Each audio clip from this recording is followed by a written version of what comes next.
اعوذ باللہ من الشیطان الرجیم بسم اللہ الرحمن الرحیم وَلَقَدْ قَالَ لَهُمْ هَارُونُ مِن قَبْلُ يَا قَوْمِ إِنَّمَا فُتِنْتُمْ بِهِ وَإِنَّ رَبَّكُمُ الرَّحْمَنُ فَاتَّبِعُونِي وَأَطِيعُوا أَمْرِي۔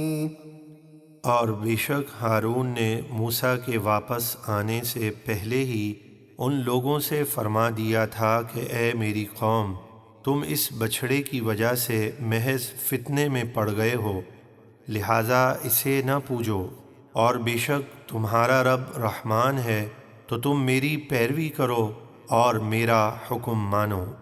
قالوا لن نبرح عليه عاكفين حتى يرجع إلينا موسى۔ وہ ہارون سے کہنے لگے، ہم تو اس بچھڑے کی پوجا پر اس وقت تک جم کر بیٹھے رہیں گے جب تک موسیٰ ہمارے پاس لوٹ کر نہ آ جائیں۔ قال يا هارون ما منعك إذ رأيتهم ضلوا ألا تتبعني أفعصيت أمري۔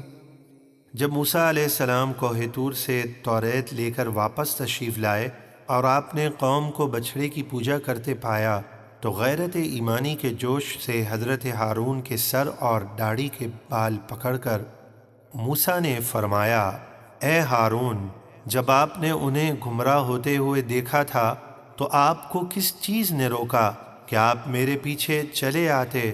تو کیا آپ نے میرے حکم کی نافرمانی کی؟ قال يا ابن لا تأخذ بلحيتي ولا برأسي إني خشيت أن تقول فرقت بين بني إسرائيل ولم ترقب قولي۔ ہارون کہنے لگے، اے میری ماں کے بیٹے، میرے پیارے بھائی، آپ غصے میں میری داڑھی اور میرے سر کے بال نہ پکڑیں۔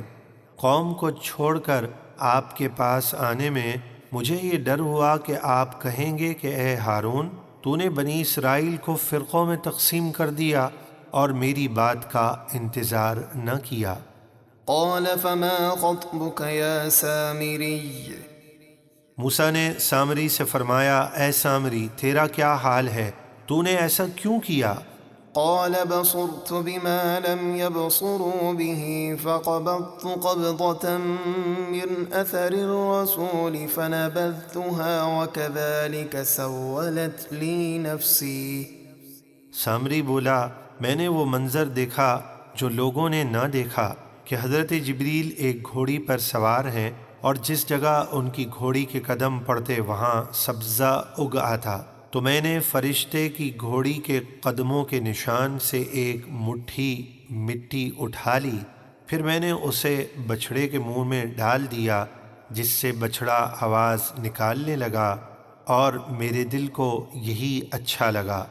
قال فاذهب فإن لك في الحياة أن تقول لا مساس وإن لك موعدا لن تخلفه وانظر إلى إلهك الذي ظلت عليه عاكفا لنحرقنه ثم لننسفنه في اليم نسفا۔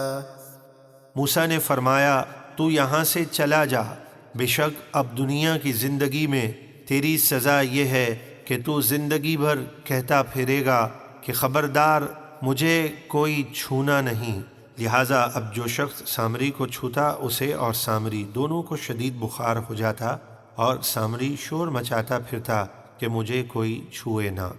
اور بے شک تیرے لیے آخرت میں بھی عذاب کا وعدہ ہے جو ہرگز تجھ سے نہیں ٹلے گا، اور اپنے بنائے ہوئے اس معبود یعنی بچھڑے کو دیکھ جس کے سامنے تو دن بھر جم کر بیٹھا رہا، ہمیں قسم ہے کہ ہم ضرور اسے جلائیں گے، پھر اس کی راکھ کو ریزہ ریزہ کر کے دریا میں بہا دیں گے۔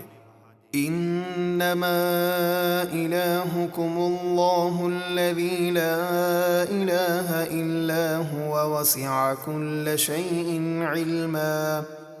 پھر بنی اسرائیل سے فرمایا تمہارا معبود تو صرف اللہ ہے جس کے سوا کوئی عبادت کے لائق نہیں، اس کا علم ہر چیز کو گھیرے ہوئے ہے۔ كذلك نقص عليك من أنباء ما قد سبق وقد آتيناك من لدنا ذكرا۔ اے محبوب، اسی طرح ہم آپ کے سامنے پہلی قوموں کی خبریں بیان فرماتے ہیں تاکہ لوگ عبرت حاصل کریں، اور بے شک ہم نے آپ کو اپنے پاس سے ایک عظیم ذکر یعنی قرآن عطا فرمایا۔ من أعرض عنه فإنه يحمل يوم القيامة وزرا خالدين فيه وساء لهم يوم القيامة حملا۔ جو اس قرآن سے منہ پھیرے اور ایمان نہ لائے تو بے شک وہ قیامت کے دن اپنے گناہ کا ایک بھاری بوجھ اٹھائے گا، وہ ہمیشہ اس گناہ کے عذاب میں رہیں گے، اور وہ قیامت کے دن ان کے لیے کیا ہی برا بوجھ ہوگا۔ يوم ينفخ في الصور ونحشر المجرمين يومئذ زرقا۔ جس دن سور پھونکا جائے گا اور ہم اس دن مجرموں کو اس حال میں اٹھائیں گے کہ ان کی آنکھیں خوف کے مارے نیلی ہو گئی ہوں گی۔ يتخافتون بينهم إن لبثتم إلا عشرا۔ وہ آخرت کے خوفناک احوال دیکھ کر آپس میں چپکے چپکے کہتے ہوں گے کہ تم دنیا میں صرف 10 راتیں ٹھہرے ہو۔ نحن أعلم بما يقولون إذ يقول أمثلهم طريقة إن لبثتم إلا يوما۔ ہم خوب جانتے ہیں جو کچھ وہ کہیں گے، جبکہ ان میں سب سے بہتر رائے رکھنے والا کہے گا کہ 10 نہیں بلکہ تم صرف ایک ہی دن ٹھہرے تھے۔